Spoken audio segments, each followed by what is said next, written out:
I am very sorry for what I did, and I have to live with it every day. And that if I were to get a second chance, I will do everything in my power to try to help others. I'll never see my daughter graduate. I'll never walk her down the aisle. I'll never hold my grandchildren. A defense attorney sat laughing with the man who gunned down 17 innocent people in their school hallways. Nikolas Cruz, the 24-year-old Parkland shooter, thought his legal team's mockery would help him escape justice. As grieving mothers sobbed in the gallery, his lawyer gave the middle finger on live TV, sharing the joke with her mass-murdering client. But when the judge delivered a sentence that would lock him away forever, that smirk finally disappeared. This is the disturbing story of how one of America's deadliest school shooters turned his own trial into a circus of disrespect. Don't let this shocking case slip into darkness. Subscribe now to dive deep into the most disturbing true crime stories that expose the failures of our justice system. Ignore this and you'll miss the chilling details that mainstream media won't tell you. Join the accused family or confess in the comments why you'd rather stay blind to the truth. Drop your city below. I need to know where my crime family is watching from today. This is the story of how the Parkland school shooter's sentencing turned into complete chaos, but not because of Nikolas Cruz himself. The real shock came from somewhere no one saw coming. And by the end of this case, even the judge herself would face consequences that nobody expected. What you're about to hear will make you question everything you thought you knew about how our justice system handles the worst crimes imaginable. Let me take you back to February 14th, 2018, Valentine's Day. It was supposed to be a day of love and celebration at Marjorie Stoneman Douglas High School in Parkland, Florida. Students were getting ready for early dismissal. Some were heading to Valentine's Day parties. Others were thinking about their after-school plans. The hallways were filled with the usual teenage chatter and excitement that comes with an early release day. Nobody could have imagined that in just a few hours, their school would become the site of one of the deadliest mass shootings in American history. At 2:19 p.m., 19-year-old Nikolas Cruz, a former student who had been expelled the year before, walked into Building 1200 of the school carrying a black duffel bag. Inside that bag was an AR-15 semi-automatic rifle and multiple magazines loaded with ammunition. Cruz had taken an Uber to the school, and the driver later said he seemed calm and normal during the ride. Security footage would later show Cruz walking through the hallways like he belonged there, moving with purpose toward his intended target. What happened next lasted only 6 minutes and 6 seconds, but those 6 minutes would destroy dozens of families forever and change the conversation about school safety in America. Cruz methodically moved from classroom to classroom on the first floor, then went up to the second and third floors, firing into classrooms where students and teachers were trying to hide or escape. The sounds of gunfire echoed through the hallways as students barricaded themselves in closets, bathrooms, and classrooms, sending desperate text messages to their parents. 14 students and 3 staff members were killed that day. 17 others were wounded, some critically. The victims ranged in age from 14 to 49 years old. Each had a story, dreams, families who loved them, and futures that would never be realized. Alyssa Aladef was a 14-year-old soccer player who wanted to play in college. Jaime Guttenberg was also 14, a dancer who loved spending time with her family. Carmen Schentrup was 16, a National Merit Scholar semi-finalist who was planning to go to medical school. Scott Beigel was a 35-year-old geography teacher who died protecting his students by locking them in a classroom and standing guard at the door. The shooting ended when Cruz dropped his rifle on the third floor and blended in with students who were evacuating the building. He walked out of the school like he was just another scared student trying to escape. He went to a Walmart, bought a drink at a Subway inside the store, and then went to a McDonald's. About an hour and a half after the shooting, he was arrested while walking down a residential street about a mile from the school. He offered no resistance when police approached him.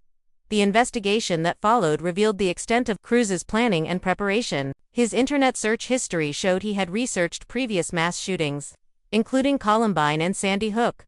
He had watched videos of these attacks and studied the methods used by other shooters. He had posted disturbing content on social media, including pictures of dead animals he had killed and threats of violence. There were warning signs everywhere. But somehow the system had failed to connect the dots before it was too late. Cruz was charged with 17 counts of first-degree murder and 17 counts of attempted murder. The death penalty was on the table from the beginning. In October 2017, 7 months after the shooting, Cruz's defense team made the surprising decision to offer a guilty plea in exchange for life in prison without parole. But the prosecution rejected this offer, insisting that Cruz deserved to die for what he had done. This decision would set the stage for a penalty trial that would become one of the most watched and controversial death penalty cases in recent memory. For 4 years, the families of the victims waited for justice. They attended countless hearings, dealt with legal delays, and watched as their children's killer sat in jail while his lawyers fought to save his life. The waiting was torture for parents who just wanted closure and justice for their murdered children. During this time, many of the families became advocates for gun control and school safety, turning their grief into action to prevent other families from experiencing their pain. Finally, in July 2022, the penalty phase of Cruz's trial began. By this time, Cruz had already pleaded guilty to all charges. The trial wasn't about whether he was guilty, that had already been established. The only question was whether he would be sentenced to death or life in prison without parole. Under Florida law, a death sentence requires a unanimous jury recommendation. If even one juror voted against the death penalty, Cruz would automatically receive life in prison. Judge Elizabeth Shearer, who had been handling the case since the beginning, presided over the penalty phase. She had a reputation as a fair but tough judge who didn't tolerate nonsense in her courtroom. She had handled many serious criminal cases during her career, but nothing quite like this. The pressure was enormous. The entire nation was watching, the media coverage was intense, and the families of 17 murder victims were counting on the system to deliver justice. The prosecution's case was designed to show the jury just how heinous Cruz's crimes were and why he deserved the ultimate punishment. They presented evidence that was so disturbing and graphic that several jurors had to take breaks during testimony. They showed crime scene photos that revealed the carnage Cruz had caused. They played his confession videos, recorded hours after his arrest, where he talked about his plans and seemed proud of what he had done. In one particularly chilling piece of evidence, prosecutors played cell phone video recorded by students during the attack. You could hear the terror in their voices as they whispered to each other while Cruz hunted them in the hallways. The sound of gunfire was constant, and you could hear students crying and praying that they wouldn't be found. For the families sitting in the courtroom, listening to these recordings was like reliving their worst nightmare all over again. The prosecution also brought in expert witnesses to explain the devastating impact of the AR-15 rifle Cruz had used. They showed how the high-velocity bullets had caused massive trauma to the victims' bodies.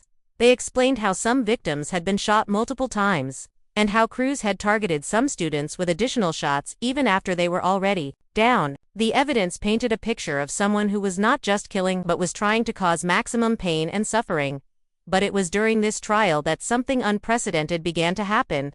Cruz's defense team, led by public defenders, who were supposed to be providing him with competent legal representation, started behaving in ways that shocked everyone in the courtroom and watching at home. This wasn't just about zealous advocacy or aggressive legal tactics, this was about basic professional conduct and respect for the court process. The first signs of trouble came early in the penalty phase when defense attorneys began showing up late to court sessions. Judge Shearer had to repeatedly remind them about start times and proper courtroom protocol. Then came more serious issues. Attorneys were seen checking their phones during witness testimony, having private conversations, while evidence was being presented, and generally acting like they didn't want to be there. But the most shocking incident came during a pretrial hearing in the summer of 2022. Defense attorney Tamra Curtis was sitting at the defense table next to Cruz when she thought the court cameras weren't focused on her. What happened next was captured on the live stream and seen by thousands of people watching online. Curtis slowly and deliberately rubbed her middle finger on her cheek, while looking directly at the court camera, essentially giving the finger to everyone watching the proceedings. What made this gesture even more disturbing was what happened immediately afterward. Curtis turned to Cruz and started laughing about what she had just done. Here was a defense attorney, paid by taxpayers to provide legal representation, sharing a laugh with her client about disrespecting the court and, by extension, the victims' families who were watching. The gesture wasn't accidental or subtle. It was deliberate, calculated, and caught on video for the world to see. Fred Guttenberg, whose 14-year-old daughter Jaime had been murdered by Cruz, was watching the live stream when this happened. He immediately posted about it on social media, expressing his outrage at seeing his daughter's killer and his lawyer making fun of the court process. Guttenberg later said that watching Curtis laugh with the man who had killed his daughter was one of the most painful moments he had experienced since the shooting itself. Here was someone who was supposed to be a professional, acting like the whole thing was a joke. The incident with Curtis wasn't isolated. Other members of the defense team began exhibiting similar behavior throughout the trial. During victim impact testimony, when families were describing the loss of their loved ones in heartbreaking detail, defense attorneys were seen rolling their eyes, making faces, and appearing to mock the emotional testimony.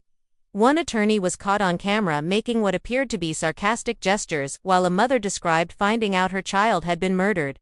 The behavior became so problematic that Judge Shearer had to address it repeatedly in open court. She warned the defense team about their conduct and reminded them that they were in a death penalty case dealing with the murders of children. But the warnings seemed to have little effect.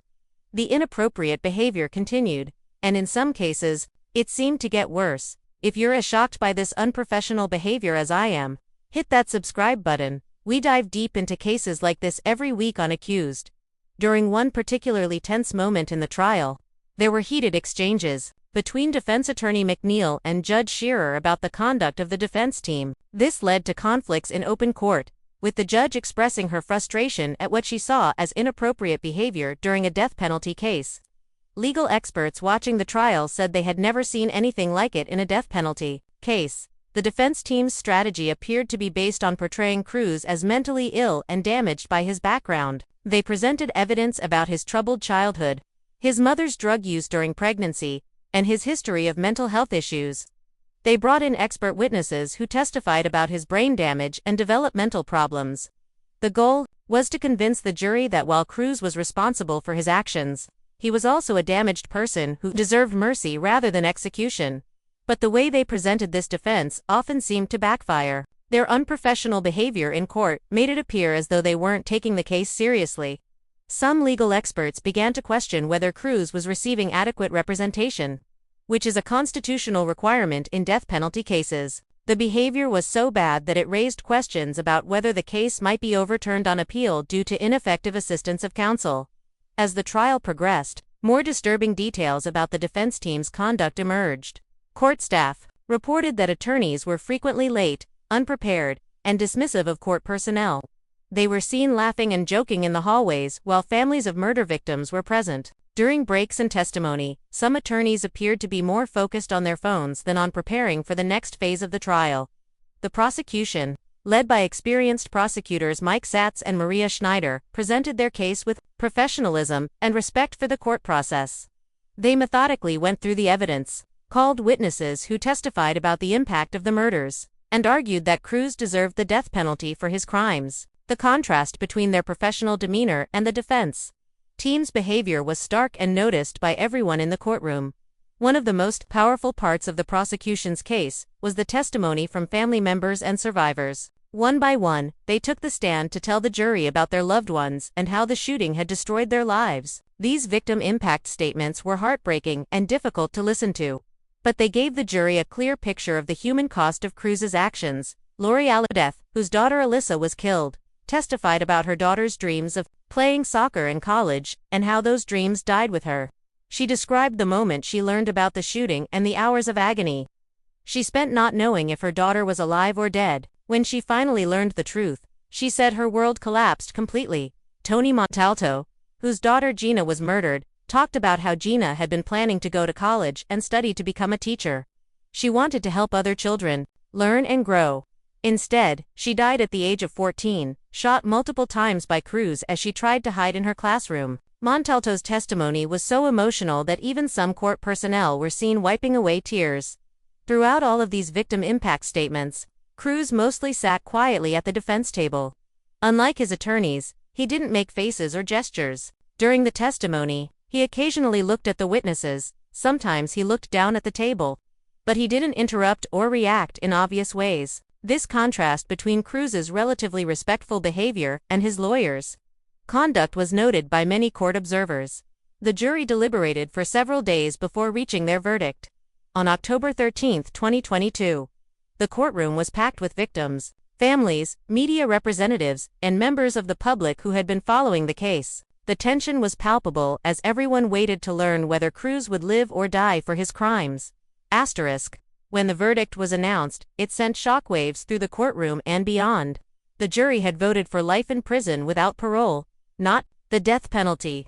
Under Florida law, the death penalty requires a unanimous jury recommendation. The jury foreman later revealed that 3 jurors had voted against the death penalty, which meant Cruz would spend the rest of his life in prison but would not be executed. The reaction from the victims' families was immediate and emotional. Many had spent 4 years believing that justice would mean Cruz receiving the death penalty. When they heard the verdict, some broke down crying, others sat in stunned silence.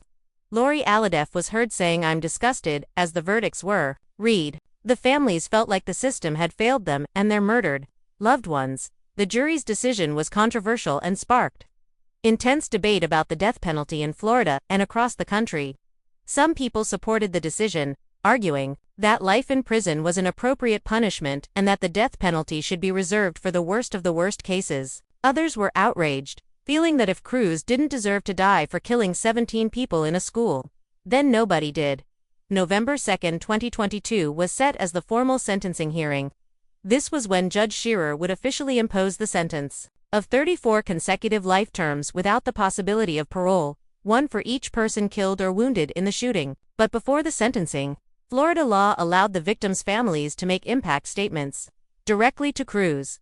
The impact statements on sentencing day were some of the most powerful and emotional moments in the entire case. One by one, family members and survivors stood up and told Cruz exactly what he had taken from them. These weren't just statements about their loved ones. They were direct confrontations between the families and the person who had destroyed their lives. Elon Alhadeff, Alyssa's father, called Cruz evil and told him he deserved to rot in hell for what he had done. He described his daughter as a bright, athletic girl who had so much potential that would never be realized. He talked about the physical pain he felt every day thinking about how his daughter had died, shot multiple times and left to bleed out on the floor of her school. Ann Ramsey, Helena's stepmother, called Cruz a domestic terrorist and said he had committed an act of terrorism against children. She described Helena as a kind, gentle girl who was always helping others. Helena had been shot in her creative writing classroom, a place where she loved to express herself through poetry and stories. Now her voice had been silenced forever. Max Schachter, whose son Alex was killed, spoke about how Alex had been planning to attend college and study medicine. He wanted to become a doctor and help save lives. Instead, his life was cut short at the age of 14. Schachter also talked about the broader impact of the shooting, how it had changed the entire community and left everyone feeling unsafe and traumatized. Throughout these impact statements, Cruz sat quietly and listened. He occasionally looked at the speakers, but he didn't show obvious emotion or react in dramatic ways. Some families said they wished he would at least show some remorse for what he had done, but Cruz remained largely expressionless during the proceedings. When Judge Shearer finally imposed the formal sentence, she sentenced Cruz to 34 consecutive life terms without the possibility of parole, plus an additional 25 years. She also ordered him to pay restitution to the victims' families, though most knew they would never see any money from him. The sentence meant that Cruz, who was 24 years old at the time, would spend the rest of his natural life in prison with no possibility of ever being released. But the story of this case doesn't end with the sentencing. The fallout from the defense team's behavior during the trial continued for months afterward and led to consequences that extended far beyond Cruz himself. The Florida Bar, which regulates attorney conduct in the state, launched formal investigations into multiple members of the defense team for their behavior during the trial. Tamara Curtis, the attorney who had been caught on camera making the middle finger gesture, faced the most serious scrutiny. The Florida Bar investigation looked into not just that one incident, but her entire pattern of conduct during the trial. Curtis initially tried to defend her actions, claiming that she was just scratching her face and that any appearance of making a rude gesture was unintentional. But the video evidence was clear, and her explanation was not accepted by investigators. The investigation into Curtis and the other defense attorneys was unusual because complaints about attorney conduct during high-profile cases are relatively rare. Most attorneys, even when representing unpopular clients, maintain professional standards and avoid behavior that could bring shame to the legal profession. The conduct during the Cruz trial was so egregious that it couldn't be ignored. Judge Shearer herself also faced consequences for her handling of the case. The Florida Supreme Court launched its own investigation into her conduct. focusing on whether she had shown bias toward the prosecution and whether her criticism of the defense team had been appropriate. In a rare move, the Supreme Court eventually issued a public reprimand of Judge Shearer, saying that while the defense team's behavior was unprofessional, she should have handled the situation differently. The Supreme Court's reprimand of Judge Shearer was controversial because many people felt she had been trying to maintain order in an extremely difficult situation. The defense team's behavior had been so disruptive that some argued the judge had no choice but to intervene forcefully. But the higher court ruled that some of her comments and actions had crossed the line and created an appearance of bias. In a later speech to law students at Nova Southeastern University, Judge Shearer revealed even more disturbing details about what had happened during the Cruz trial. She said the defense team's behavior had been even worse than what the public saw. In court, according to Shearer, the attorneys were frequently on their phones during witness testimony, showed up late to court sessions, and displayed what she called a complete lack of respect for the court process and the victims' families.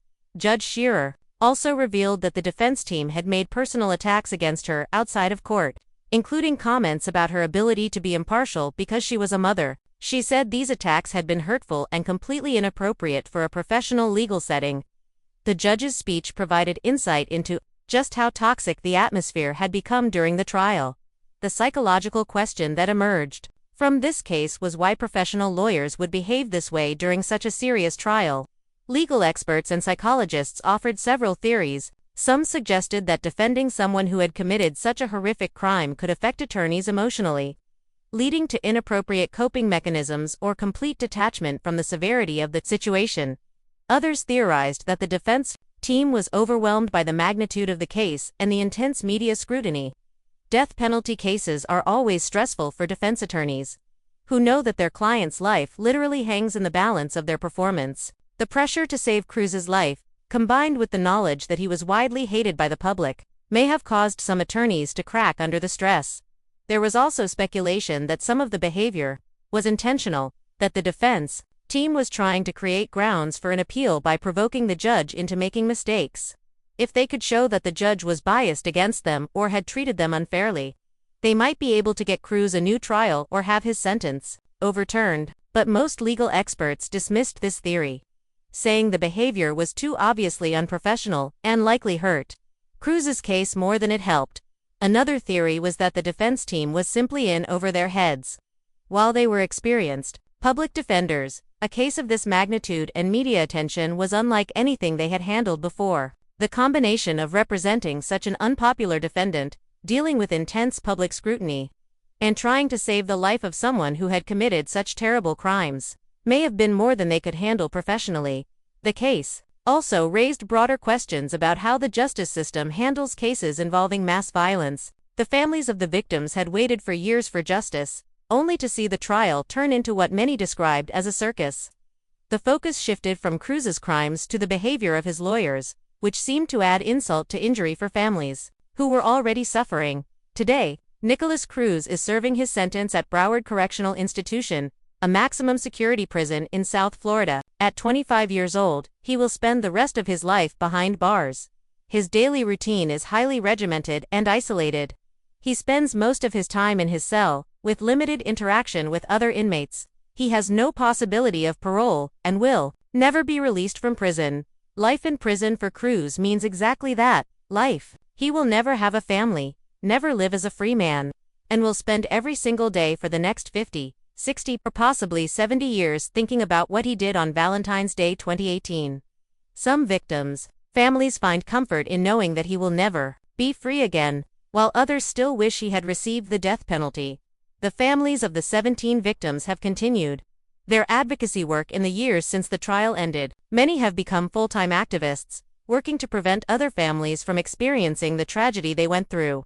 They have lobbied for stricter gun control laws, better mental health screening, and improved school security measures. Some have started foundations in their children's names to continue this important work. The March for Our Lives movement, which began with students from Marjorie Stoneman Douglas High School, continues to advocate for gun safety legislation across the country. Survivors like David Hogg and Emma Gonzalez have become national figures in the gun control debate, using their platform to push for changes they believe could prevent future school shootings. The school itself has undergone major changes since the shooting. The building where the attack took place, Building 1200, was eventually demolished and replaced with a memorial garden. The entire campus has been redesigned with improved security features, including additional cameras, controlled access points, and emergency communication systems. For the surviving students and staff, the healing process has been long and difficult. Many have struggled with PTSD, anxiety, and depression in the aftermath of the shooting. The school has provided extensive counseling services and mental health support. But the trauma of experiencing such violence is something that affects people for the rest of their lives. The broader community of Parkland has also been forever changed by the shooting. What was once seen as a safe, quiet suburb became the site of unimaginable tragedy. Property values in the area initially declined as some families moved away, not wanting to live with the constant reminder of what had happened. But over time, the community has shown remarkable resilience and has come together to support the victims, families, and survivors. The case has had lasting impacts on the legal profession as well. Law schools now use the Cruz trial as an example of how not to behave in court, and bar associations have used it to remind attorneys about their professional obligations. The case has led to discussions about whether there need to be additional rules or oversight for attorney conduct in high-profile death penalty cases. The media coverage of the trial also raised questions about how such cases should be covered. The live streaming of court proceedings allowed the public to see the defense team's behavior in real time, but it also meant that every gesture and expression was scrutinized and analyzed. Some argued that this level of coverage was necessary for transparency, while others felt it turned the trial into entertainment. This case ultimately shows us that even in our justice system, when emotions run high and the stakes are life and death, human behavior can become completely unpredictable. The real disruption in this courtroom didn't come from the killer himself, it came from the very people who were paid to represent him professionally and competently. The case raises difficult questions about how we handle the most serious cases in our legal system. Should there be additional training requirements for attorneys who handle death penalty cases? Should there be more oversight of attorney conduct during high-profile trials? How do we balance the need for zealous advocacy with the requirement for professional behavior?